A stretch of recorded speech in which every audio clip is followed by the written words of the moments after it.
এটা আমাদের কলা বাগান। একটা আশ্চর্য জিনিস দেখলাম, সেটা হচ্ছে যে এতগুলো কলা বাগানের কলা গাছের মধ্যে এখানে একটা গাছ আছে, সেটা হলো মরা গাছ।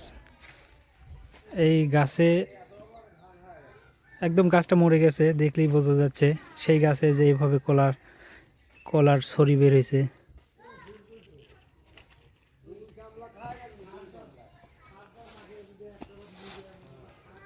গাছটা পুরোই মারা গেছে, তারপরেও আল্লাহর অশেষ নিয়ামত এবং কুদরত যে মরা গেছে, এইভাবে কলার থর এবং কলার ছড়ি চলে এসছে। আপনি দেখেন।